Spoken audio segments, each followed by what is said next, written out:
하나님 어딨냐고 있으면 보여달라 그런 적이 있습니다. 교회 가가지고 본당이 하나님 방이다, 또 교육관이 예수님 방이다 이렇게 하면서 돌아다니는데 안 계셔가지고 신방 나가셨나 보다 난감했던 적이 있습니다.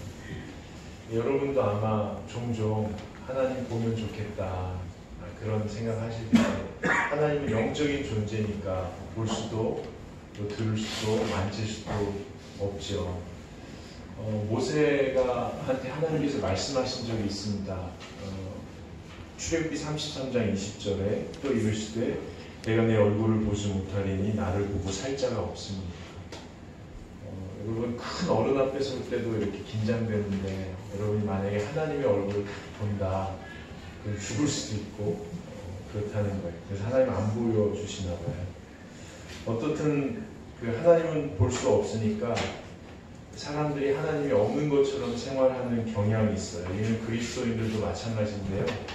굳이 일주일에 한 번씩 이렇게 모여서 우리는 하나님을 믿습니다, 예수님의 말씀대로 살 겁니다 라고 얘기해놓고 일상 속에서는 하나님이 안 보이니까 하나님을 의식하지 않고 살 때가 너무 많은 거예요. 그럼에도 불구하고 말이죠, 때로는 우리가 신 앞에 홀로 선 듯한 느낌을 문득 받을 때가 있습니다. 여러분 혹시 그럴 때 있으신지요? 신 앞에 홀로 선 것처럼 문득, 그래서 갑자기 내가 지금까지 어떻게 살아온 거지? 불현듯 앞으로는 어떻게 살아야 하지? 이런 생각에 깊이 빠져들 때가 혹시 있으신지요? 요즘 혹시 그러신가요? 요즘 혹시 그런 분 계신가요? 신승미 씨? 그런 경험을 하고 있는 것 같은 표정을 지으셔서 제가 여쭤봤어요. 혹시 그런 분 계신가요? 창국 씨. 살만하신가 봐요.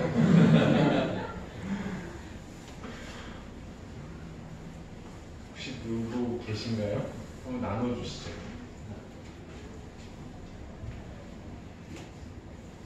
없어요. 아내가 있냐고 하니까 없다고. 누구 혹시 그런 분 계신가요?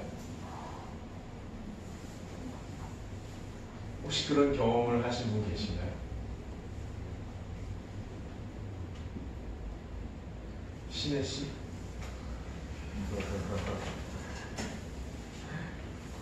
제가 잘 아는 분.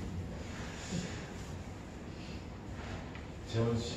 그런 생각도 잘 못하고 지내요. 그렇죠? 대부분 그렇죠? 대부분 그런데 문득 그럴 때가 있으신죠?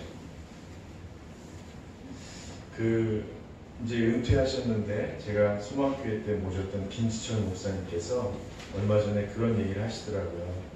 이렇게 오래 목회를 하다 보니까 교우들이 문득 하나님 앞에 서게 되는 그런 기회가 세 가지가 있더라. 목회 경험을 해보니까. 그게 뭐냐면, 첫째는 갑자기 소유를 다 잃어버려서 더 이상 이렇게 붙잡을 게 없는 상태가 되면 그런다는 거예요.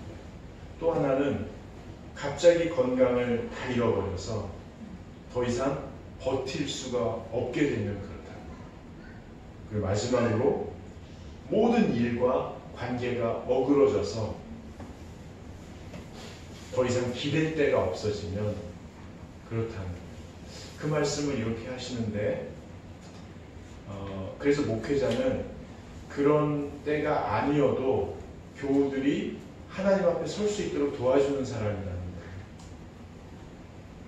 어떻든 그런 상황이 되면 신께서 너 나랑 얘기 좀 하자 하고 손을 내미시는 순간이래요.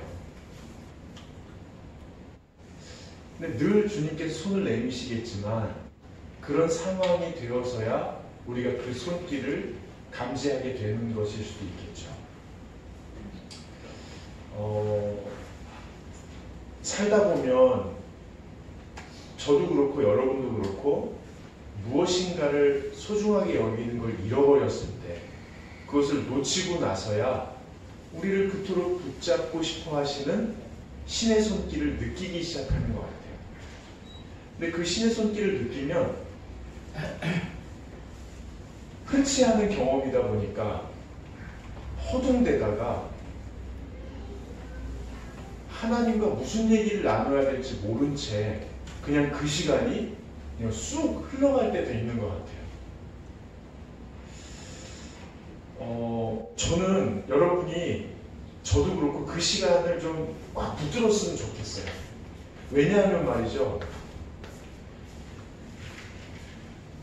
내가 붙들었던 것 없이도 내가 기댔던 것 없이도 나를 버티게 했던 것 없이도 무슨 말이냐면 이렇게 발가벗겨진 상태에서도 이렇게 아무것도 아닌 것 같은 상태에서도 내 인생이 의미 있습니까? 내 존재가 가치 있습니까? 한번 얘기해 주세요. 그리고 기어이 나를 만드시고 이 땅에 보내신 그분의 이야기를 들을 수 있으면 좋겠어요. 그래야 우리가 살 수 있죠. 여러분 오늘 우리 미가서 말씀을 읽었는데요. 사실 이스라엘 백성들은 모든 걸 잃어버렸어요. 어리석은 지도자, 왕, 선지자, 제사장들 어리석다, 어리석었다는 얘기거든요. 어리석다.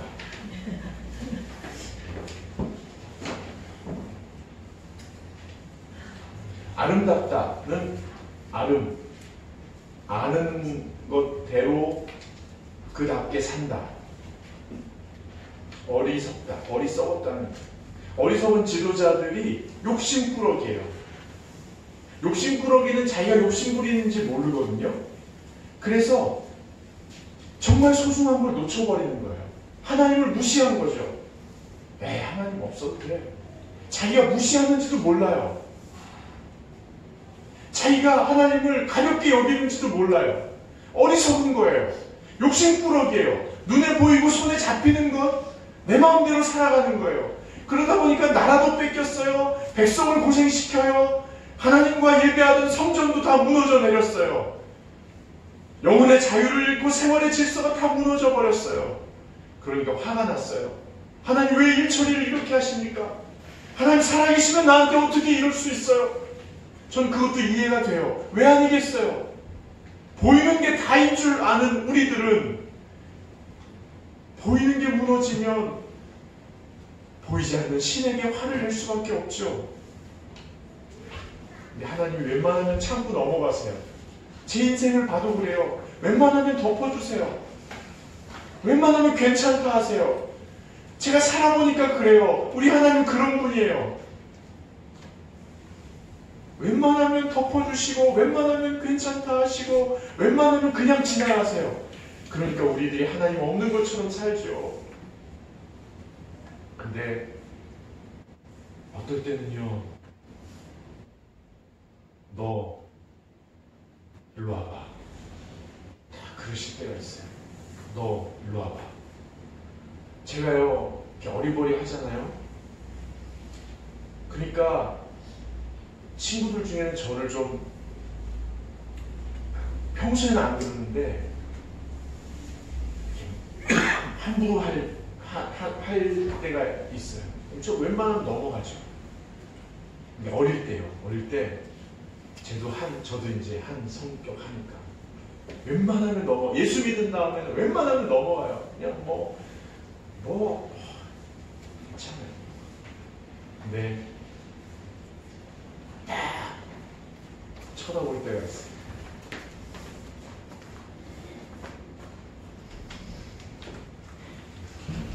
그만하지. 그만해.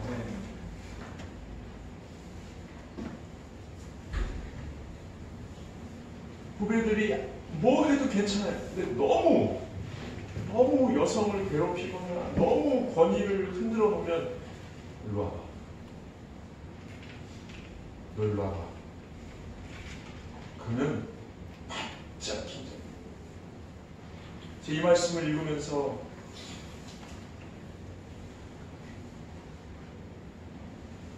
하나님이 그러실 때가 있어요. 너 얘기 좀 하자. 여기 본문은 아니지만요. 2절 한번 보세요. 6장 2절.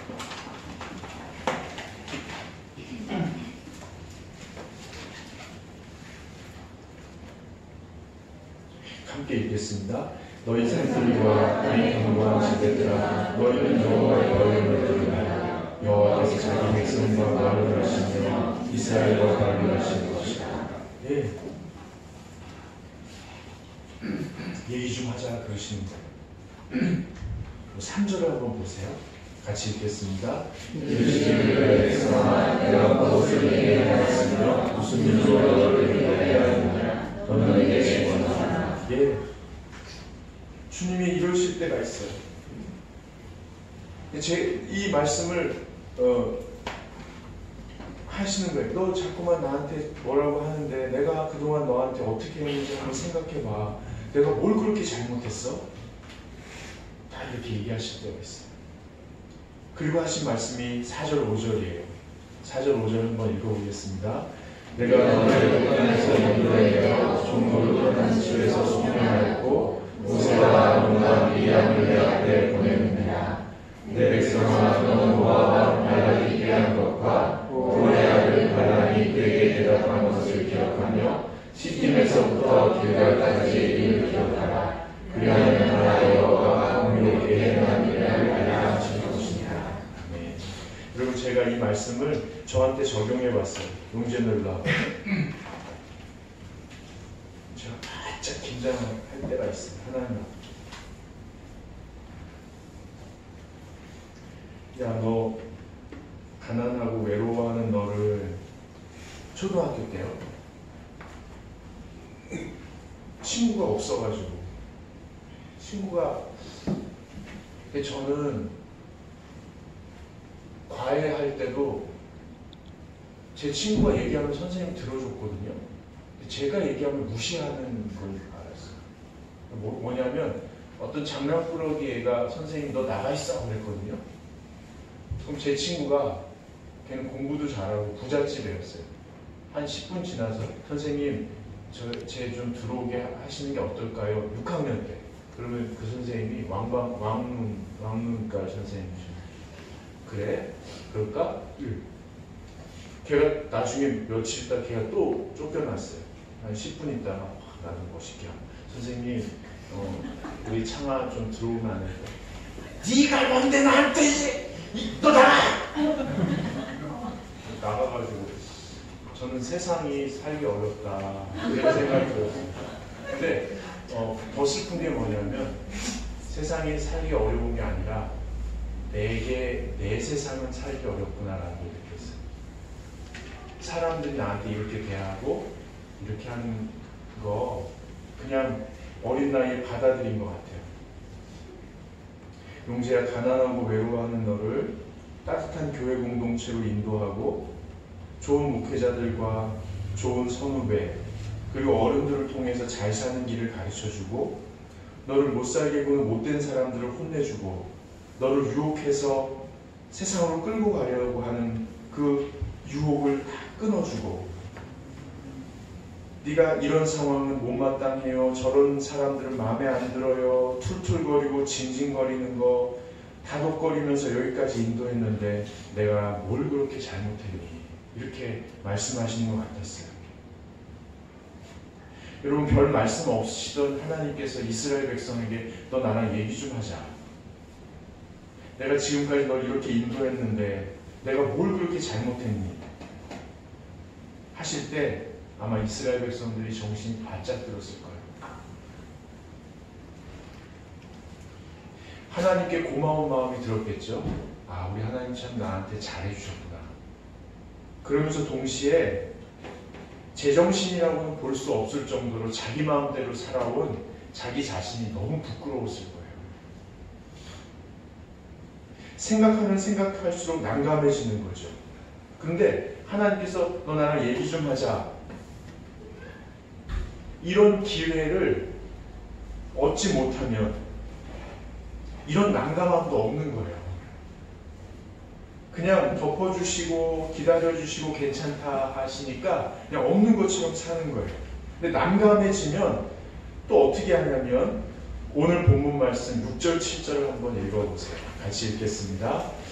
내가 무엇을 가지고 여호와 앞에 나아가며 높으신 하나님께 경배할까? 내가 번제물로 인연된 송아지를 가지고 그 앞에 나아갈까? 여호와께서 천천의 순양과 만반의 강물 같은 기름을 기뻐하실까? 내 허물을 위하여 내 마다들을 내 영혼의 죄로 말미암아 내 몸의 열매를 드릴까?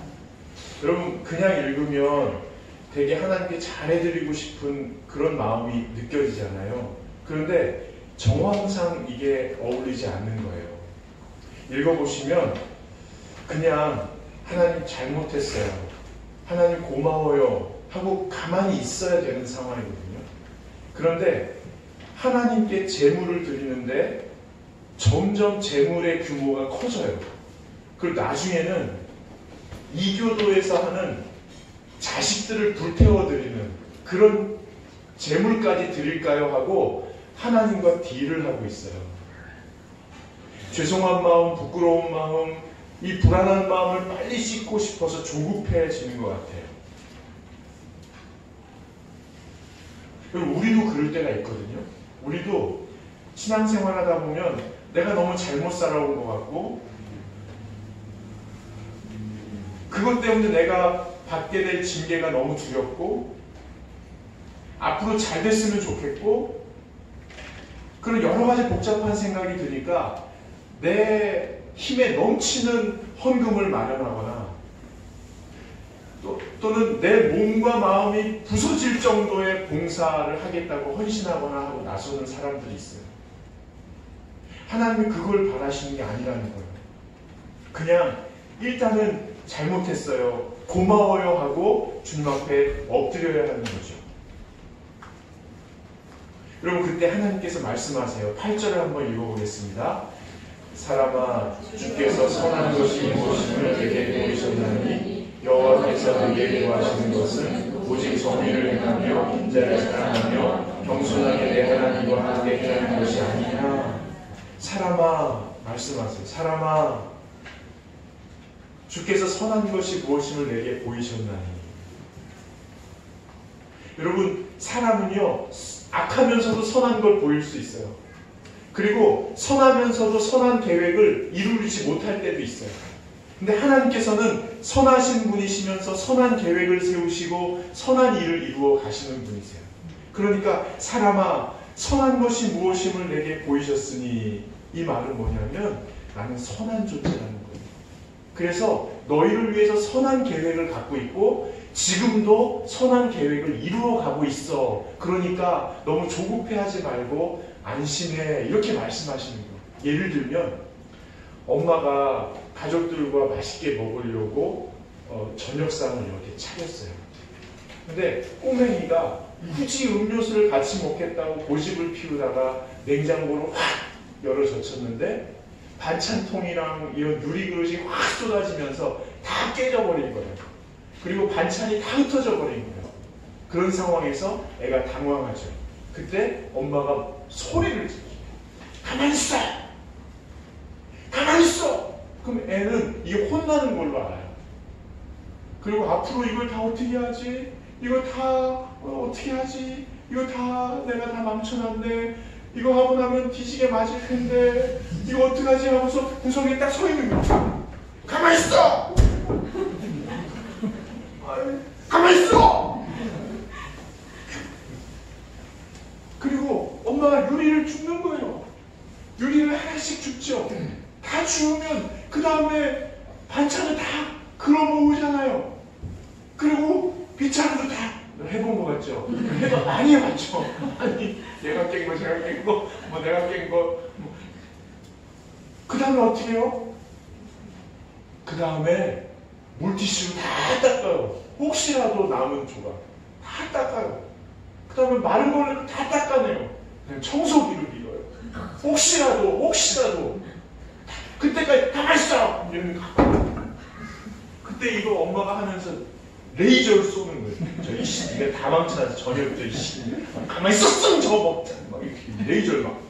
너 하여튼 이거 다 오는 건 봐봐, 한번. 이렇게 쏘는 게 아니라는 거예요. 사람아, 선한 것이 무엇인 걸 보여. 괜찮아? 가만히 있어. 안 다쳤지? 가만히 있어. 괜찮아. 내가 다 수습할 거야. 걱정하지 마. 다 됐어. 이제 맛있게 먹으면 돼. 이게 그 말이에요. 너로 인해 저질러진 이 상황 때문에 불편할 수 있어. 못 움직일 수 있어. 먹을 것을 뒤로 미뤄야 될 수도 있어. 속상하지. 힘들지. 거기 서 있으려면. 그렇다고 너무 긴장하지 마. 너한테 책임 묻는 거 아니야.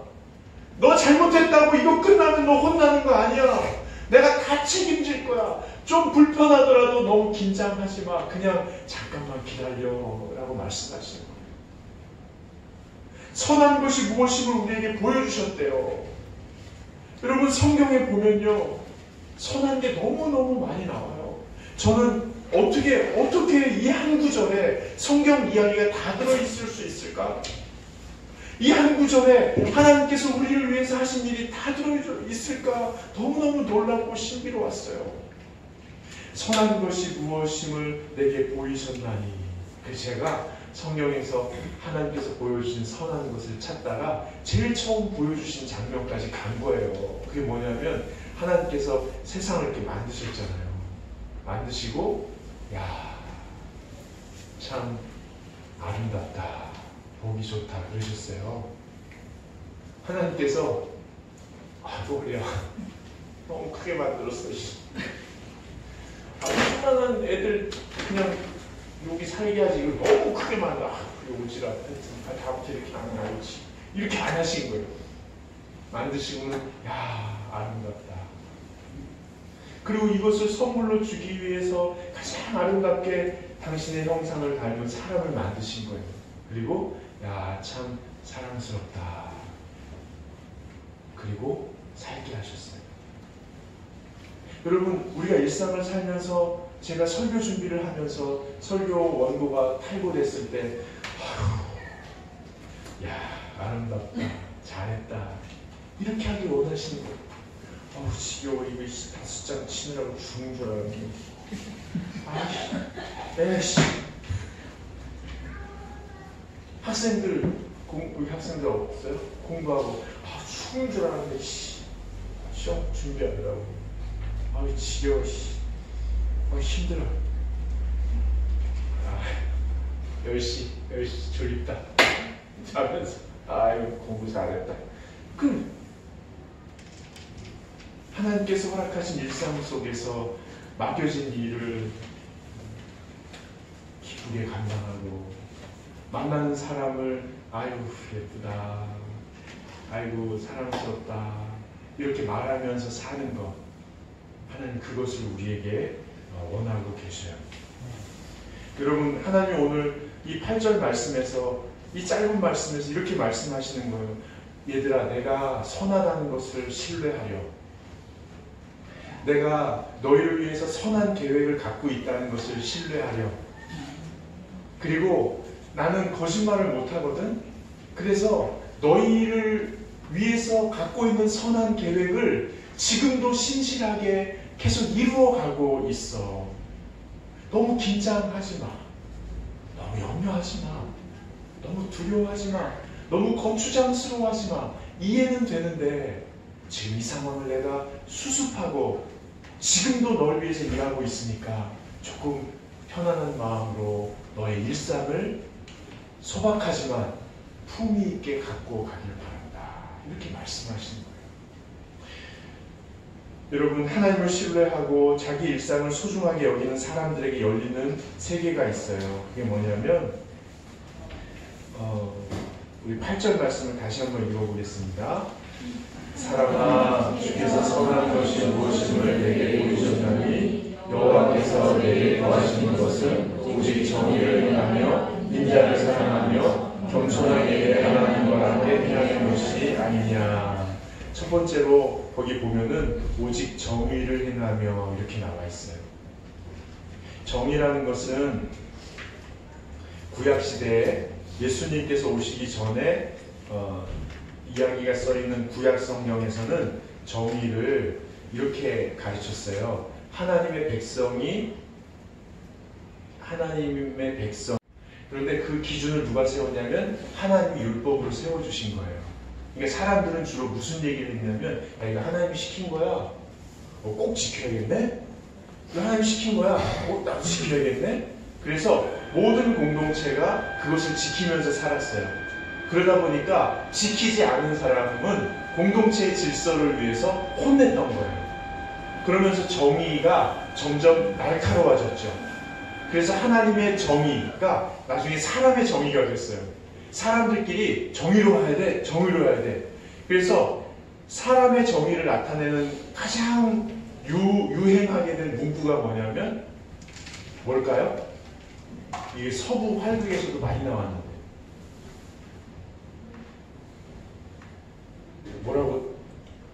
뭐라고 딱 하고 딱 쐈는데 눈? 네, 눈에는 눈, 이에는 이, 빵! 그렇게 했어요. 근데 신약으로 오면서 사람의 의가 하나님의 의가 되는 거예요. 하나님의 의는 뭐냐면, 여러분 성경에서 말하는 의는 하나님과 우리가 올바른 관계를 맺는 것이에요. 예수님께서 이 땅에 오셔서 하나님과 우리가 올바른 관계를 맺을 수 있도록 도와주셨어요. 그래서 예수님이 기준이 되는 공동체가 되어가는 거예요. 예수님이 기준이 되는 공동체가 되는 게 뭐냐면, 예수님께서 하나님과 우리 사이에 막힌 담인 죄의 담을 허물어뜨리셨잖아요. 십자가를 지심으로 이 죄의 담을 허물어뜨리셨어요. 그래서 우리가 하나님을 아빠라고 부를 수 있는 거예요. 그래서 의로운 사람은, 예수님을 믿고 하나님의 자녀가 된 사람은, 의로운 사람은 하나님을 아빠라고 부르기 시작해요. 하나님 아빠. 그래서 하나님을 아빠로 대하는 거예요. 예를 들면 하나님이 기뻐하시지 않는 생각, 느낌, 말, 행동이 있잖아요. 그걸 죄라고 표현해 볼게요. 하나님이 기뻐하시지 않는 생각, 느낌, 말, 행동을 하고 싶을 때가 있죠. 없어요? 이상한 분들이시네. 없어요? 많죠? 많아요. 이렇게 유혹이 올 때도 있고 내가 그걸 하고 싶을 때도 있어요. 유혹이 들 때. 그리고 또 하나는 하나님이 기뻐하시지 않는 생각, 느낌, 말, 행동을 할 때가 있죠. 하는 순간이 있죠. 그리고 하나님이 기뻐하시지 않는 생각, 느낌, 말, 행동을 너무 해서 습관이 될 때가 있죠. 그렇죠? 이 세 가지로 우리 삶이 구성되어 있어요. 이 세 가지를 피할 수 없어요. 예수 믿는다고 이걸 피할 수 없어요. 그러면 우리에게 일어나는 대부분의 생각이 이 세 가지를 거치면서 펼쳐져요. 죄책감, 습관이 됐을 때 나한테 대한 실망, 나보다 더한 사람을 비난하는 거, 이런 쪽으로 생각과 느낌이 계속 하거든요. 근데 그때 아빠 하고 달려가라는 거예요. 그때 어느 때에든지 아빠 하고 달려가서 용서해 주세요, 도와주세요, 붙들어 주세요, 나를 여기 머물지 말고 다시 서게 해주세요, 평안하게 해주세요, 도와주세요. 아빠! 어떤 사람은 염치 없이 왜 자꾸 그래 바쁜 양만 붙들고 이런 사람 있어요. 무조건 가셔야 돼요. 그래야 하나님도 얘가 나를 이제야 지 아빠로 믿기 시작했구나라고 생각하고 좋아하시는 거예요. 뭐 주저앉아 있지 말 필요가 없어요. 그냥 달려가셔서 도와주세요. 그러다가 하면요, 용서해 주세요. 또 하면요, 저 좀 어떻게 해주세요. 계속 가셔야 돼요. 여러분, 제 아들은 커서 군대 가 있어요. 쌤통이에요.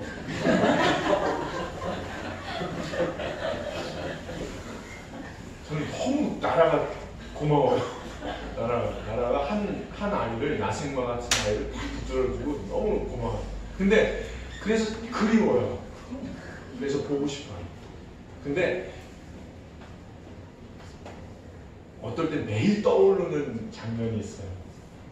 여러분도 아마 있으실 거예요. 그게 뭐냐면 7살 때인가 쇼핑센터로 산책을 갔어요.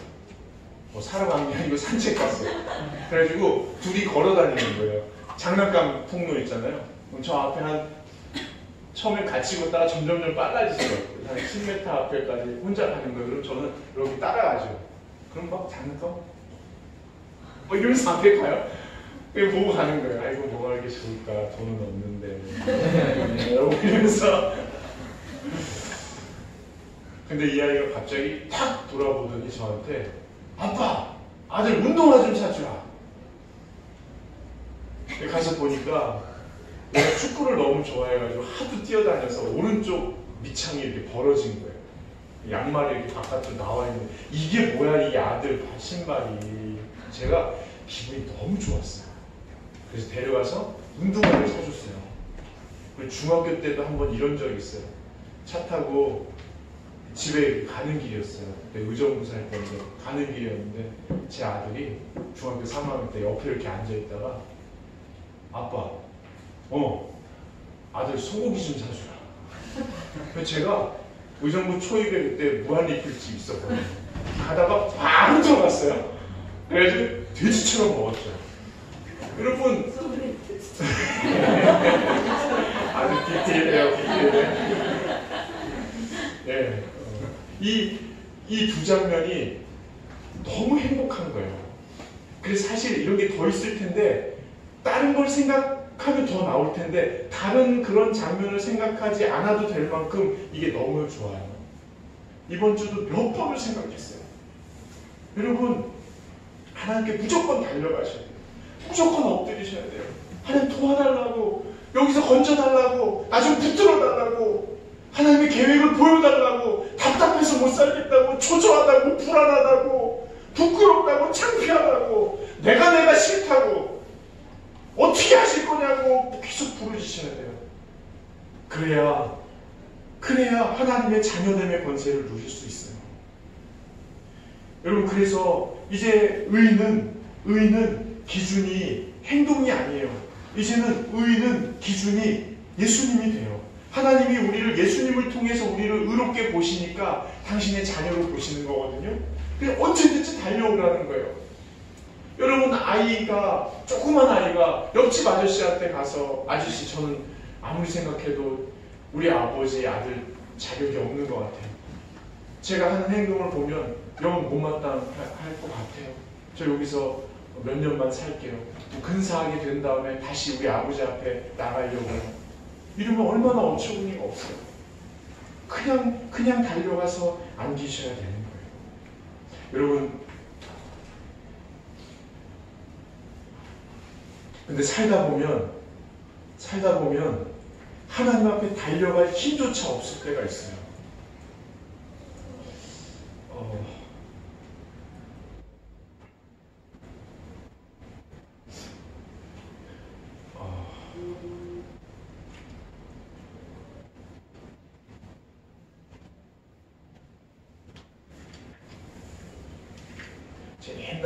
옛날에 그 페이스북에 올린 사진이 하나 올렸나 안 올렸나 모르겠어요. 잘 안 하니까. 근데 6살짜리 아이가 이렇게 잠자기 전에 그 이불 위에서 이렇게 엎드려 기도하는 거죠.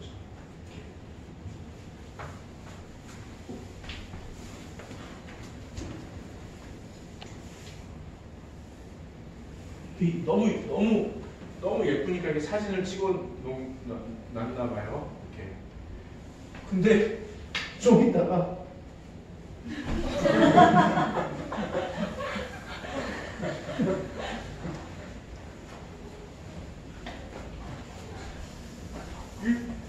그 두 사진. 여러분은 어떤 사진이 더 예쁘세요? 그럼 우리가 신앙생활하다 보면 하나님 앞에 막 엎드릴 때도 있어요. 근데 엎드릴 힘조차 없어서 엎드린 채로 쓰러질 때도 있어요. 근데 하나님이요 다 예뻐하시는 거예요. 바로 그 8절에 보시면 정의를 행하며 인자를 사랑하며 있잖아요. 인자가 자비거든요. 자비는 불쌍히 여기는 거예요. 하나님이 우리를 불쌍히 여겨주시는 거예요. 여러분, 그래서 하나님은요 늘 정의로운 사회를 세워야 된다 하시면서도 그 사회에서 버틸 수 없어서 힘이 없어서 소외되는 사람을 늘 챙기셨어요. 그래서 늘 성경에 많은 이야기가 있지만 소외된 사람은 꼭 지키라고 했어요. 우리 엄마들도 그렇잖아요. 막내 챙겨라, 막내 챙겨라. 여러분, 그래서 예수님께서 오셨을 때요 그 사회에서 낙오된 사람들과 그렇게 많이 계셨어요. 사람들이 심지어 예수님한테 예수 선생은 그 알만한 사람이 맨날 그 죄인들, 아주 비천한 사람들의 친구처럼 그렇게 돌아다니냐고, 왜 맨날 거기에 가서 그렇게 있냐고 막 뭐라고 그랬어요. 막 왜 그런 식으로 하냐고. 근데 예수님께서는요 하나님의 인자를 보여주시는 분이에요. 그래서 12년 동안 피 흘린 여자분 있잖아요. 그 너무 아픈 거예요. 구약시대에는 피를 사람이 흘리면 저주받았다고 그랬잖아요. 그러니까 사람들이 입을 가리고 막 손가락질 말하기도 싫다는 거예요. 모든 사람이 그 여자를 배척했거든요. 근데 하나님께서 모든 사람 앞에서 그 여자를 이렇게 세워요. 그럼 뭐라고 하시냐면은 버텨온 너의 인생, 모질지만 끝까지 버틴 너의 인생, 그리고 그래도 나 만나고 싶어서 여기까지 나온 인생, 네 믿음이 지금 여기서 가장 크다고 말씀하셨어요. 그리고 어쩌다 그렇게 됐는지 모르지만 군대 귀신 들린 청년이 있었어요. 군대 귀신 들려본 적 있어요? 그런 거 들리지 말아요. 그래가지고 막 이 속에 군대가 들어있는 거예요. 귀신 들린 것 같아요? 창우씨 해볼래요? 아주 사람을 비웃어. 막 이렇게 막 귀신 들려니까 사람들이 무섭잖아요. 그래서 쇠사슬로 묶어가지고 무덤가에다 갖다 놓은 거예요. 무덤가에서 이 청년이 귀신 들리면 끊어버려. 끊어버리면서 막 소리를 지르니까 동네 사람들이 얼마나 무서워요. 근데 저기 있으니까 야, 저 미친놈이야, 미친놈. 저 어떻게 저런지 몰라. 하나님 우리 가정을 보호해 주셔서 고마워요. 땡큐 하고 잠들고. 예수님께서 그 청년에게 찾아가세요. 그러면서 야, 너 일로 와봐. 너 일로 와봐. 이게 찬스죠. 너 일로 와봐. 왜야? 야, 조용히 일로 와봐. 너 여기서 하는 거 너 안 어울려. 왜 다 버티고 있어? 왜 이렇게 소리를 질러? 왜 이렇게 묶여 있어? 너 군대 귀신 나가! 어디로요? 2,000마리 돼지떼에게 나가! 2,000마리가 한 마리가 800근이면은 돼지고기 얼마나 많아요? 예? 보세요, 여러분 보세요. 사람들이 가치 있다고 여기는 거를 하나님이 그것보다 사람들이 가치 없다고 여기는 그 청년의 영혼을 더 아끼시는 거예요. 그래서 그 청년에게 있던 군대 귀신을 다 돼지떼에 가고, 돼지들이 다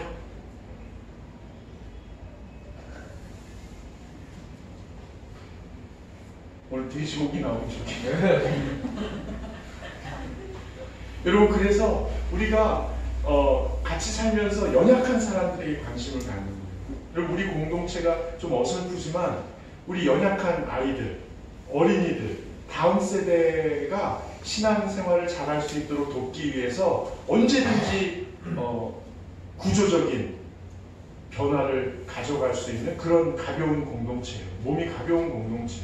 우리가 슬리퍼를 왜 신어요? 신발 신고 다녔거든요. 근데 아이들이 자꾸 맨발로 다니는 거예요. 야, 여기 더러우니까 신발 신고 다니는데 맨발로 다니는 거예요. 어떻게 해요? 우리가 그러면 다 벗읍시다.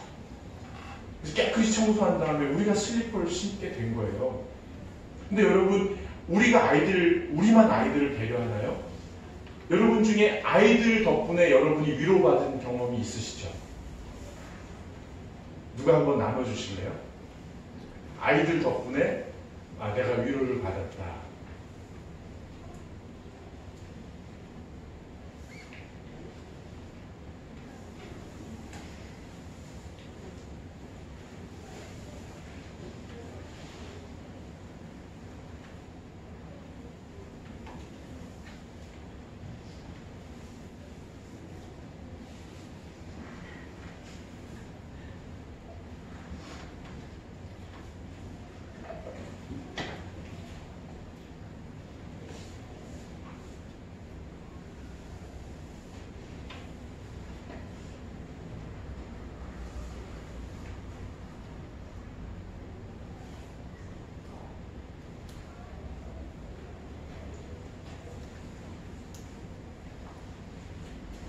애들이 대답 안 한다고 뭐라고 하지 않아요.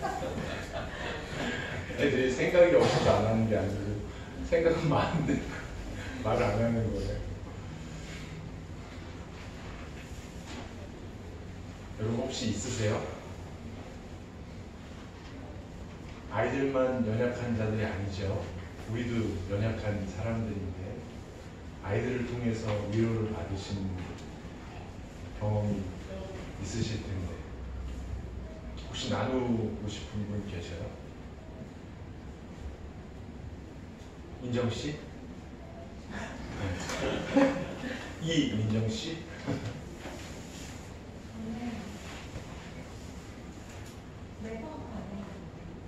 그게 맞죠? 혹시 그 중에 구체적으로 한 가지만 말씀하시나요?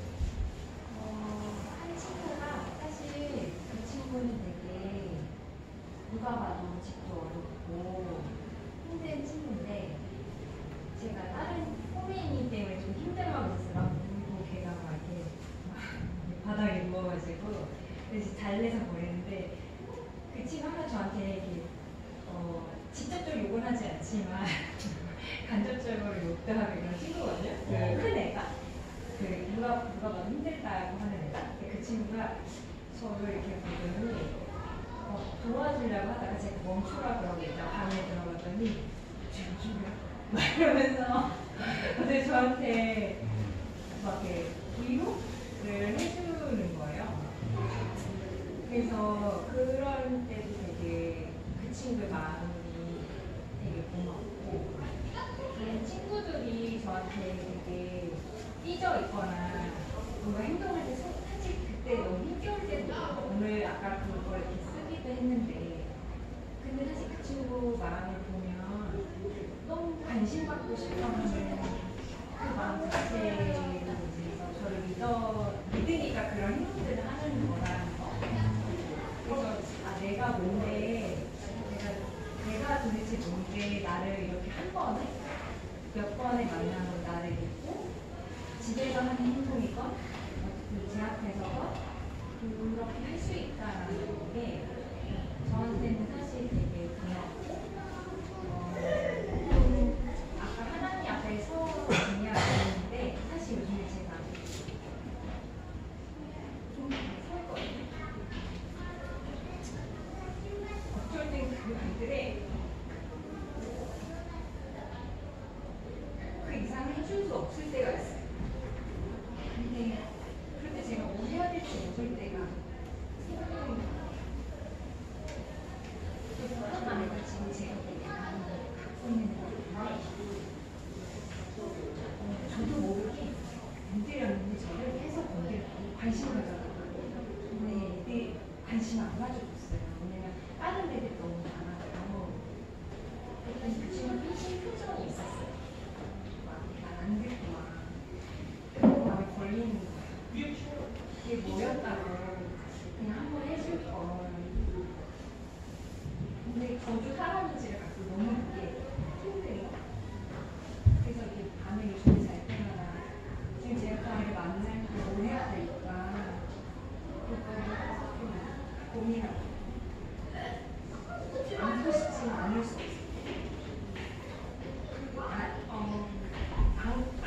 안기는 아이도 있지만 쉽게 안 안기는 아이들도 있어요. 그럴 때 진짜 고민이 많아. 오늘 주님이 나를 이런 아이들, 그런 친구들 나에게 보내셨고 내가 안을 수 없는데 난 뭘 해야 될지 모를 때 그때 조금 많이 갈 수밖에 없어. 나눠주셔서 고맙습니다. 예, 이제 마무리를 해야겠습니다.